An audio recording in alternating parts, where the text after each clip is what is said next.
please subscribe and don't forget to press the bell icon to get notified whenever we upload a new video. Prakash Diwan is also with us, SP Tulsian also with us. Mr. Tulsian, good afternoon. Your thoughts on the top winner and top loser as far as the budget is concerned? See, Anuj, if I go by sector-wise, I don't see much loser except for the bank and the telecom. If I just say for the banks, for the simple reason that the budget has said that 25% of the debt requirement should be met by the large corporates by the debt. And if that really happens, though I don't think that can really take off in the next 6 months. So if that happens, then that will definitely be putting pressure on the credit growth of the PSU bank largely, not on so much on the private sector bank. Coming on telecom, I don't think that any specific reference, the usual problem of the telecom sector continues, nothing to do with budget. But if I come quickly on the positives, which will be seen having beneficiary from this budget, will be steel and cement from the affordable housing scheme and infrastructure, major thrust having given. Maybe again agrochemical and complex fertilizer, because again in the same space we have seen MSP being placed at 150% of the cost. Then housing finance, again with the affordable housing scheme theme, and then MSME oriented NBFCs, because if you see the tax rate having reduced to 25% of the income tax rate has been reduced to 25% for MSME, those having turnover or income of up to 250 crore. So definitely they will go and borrow, and there are 3 or 4 NBFCs, which are more catering to the MSME, and that will really be seen the beneficiary. Then you have auto ancillaries, defense, housing finance companies, and again the realty stocks, aviation and capital goods. I think these are the broad sectors which will be seen quite beneficiary of this budget. Okay.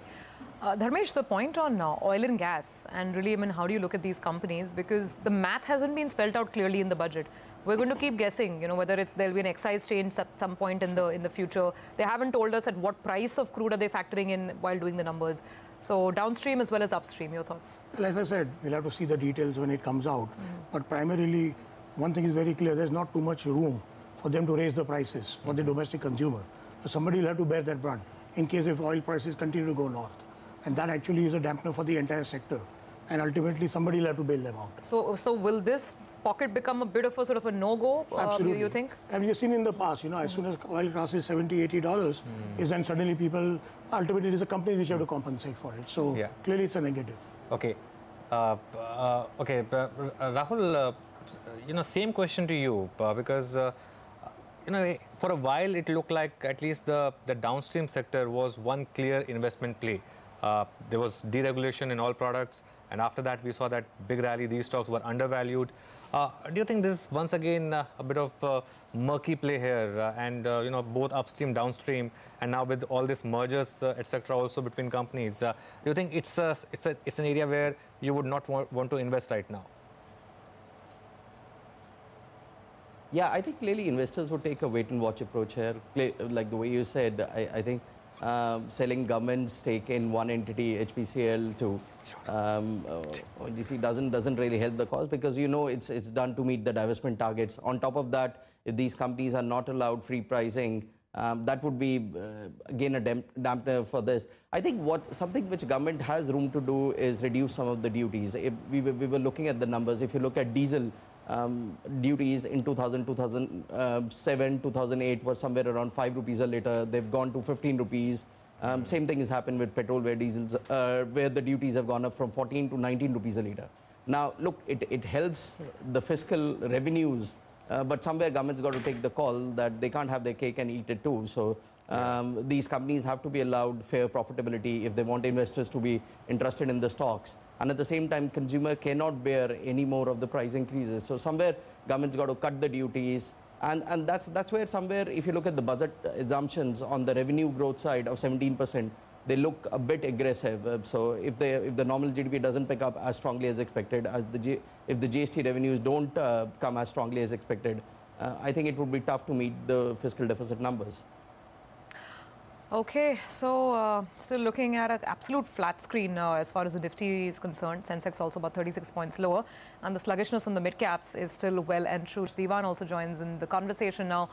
Prakash, now, since rural is the focus, if someone does want to play this theme, how best do you think that can be done? Should you stick to, let's say, two-wheeler stocks? Should you look at playing this through FMCG? Or would you go in for specific agri companies? If you could give examples there, then. Right. So you know, the tone of the announcements on the additional expenditure that could find its way towards the agri sector seems that you'll have direct beneficiaries, you know, amongst the companies that would benefit, you know, would be the first to take off rather than the two-wheelers and all, which happens more once people in the rural economy consume and spend and stuff like that. So I would you know, in the first round, look at companies like Godrej Agrovet. Very clearly, I mean, it's a portfolio that's remarkably focused onto the agri and the rural side. You look at, you know, companies which supply a lot of tools and equipments to these, so the tractor makers, the tillers, all of that is definitely up and moving. And of course, you know, with the consumption of fertilizer, because of the MSP changes that on particularly some of the kharif crops, you'll find that to be a very distinct change in terms of visibility of earnings for the rural economy. So, you know, that's where, you know, fertilizer spends, complex fertilizer, which typically have been on the back seat, and it's urea that dominates. That could kind of, the balance could start tilting in favor of complex fertilizers again. So I think the spending will probably be in very distinct pockets now. It's not an all-round growth that you're going to see suddenly in 6 months and then things would change dramatically. And it's safer to be with the likes of ITC and, you know, which have the handle onto all these things. Okay, I'll tell you something. Right now, it's not safe to be with the banks. The bank Nifty has taken a big tumble.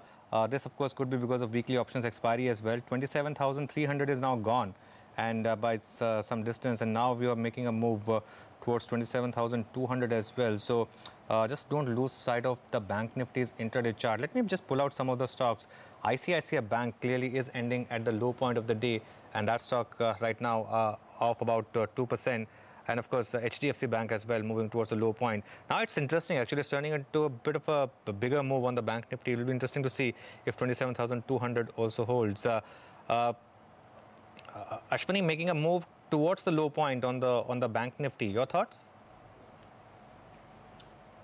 See, bank Nifty range has been 27,200 to about 27,650. So we've tested both ends of the range.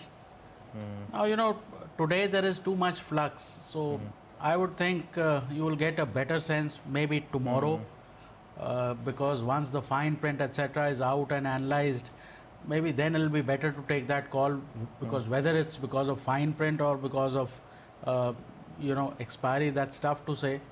But today I think it's too much volatility and just short and long positions getting squared up. Oh yes, 27,200 also gone intraday, but now making a move back towards that. Okay, 27,198 now, and still about 20 minutes left to go. So could be quite interesting. In fact, now the bank Nifty. But you know, Mr. Tulsian, amidst all this, MRF's numbers came, and that stock right now is at the high point. Did you manage to take a look at the numbers, because there was a big surge in the stock? Yes, Anuj, numbers indeed have come out very well. And in fact, if you have just quickly take a call on the EPS for only EPS of 800 for Q3 against 700 of Q2, that itself, you know, indicates that there has been improvement. In fact, the top line has not grew so much from 3660 to 3844. But a margins expansion has seen there, you know, PBT having risen from 440 crore to 513 crore. So numbers are looking good, but the stock is also looking quite expensive now at the current valuations. Rahul, you know, your thoughts on mid caps, and we've been sort of having this debate for several days now. Even as I look at the screen today, even marquee names, I mean, names like Titan, Sundaram Finance, I mean, these are well-established brands and companies. The pressure is beginning to creep in even here. What is your sense with what's happening in the mid cap market? Look, we've been talking about this, that since May, June onwards, mid caps were looking expensive. And what we saw was some of the mid-cap funds had inflows, and which is where these stocks touched new highs. But last 3 months, we've seen mid-caps kind of underperform the large caps. Some of these names like Titan, you said, they're no longer mid-caps. In fact, if you look at market caps, they classify as large caps. But look, this is something which is going to happen over next 12-18 months. As you see global liquidity being withdrawn, as you see rates go up globally, including in India, you will see some of these mid-cap, small caps lag the large cap basket where there is more value basically.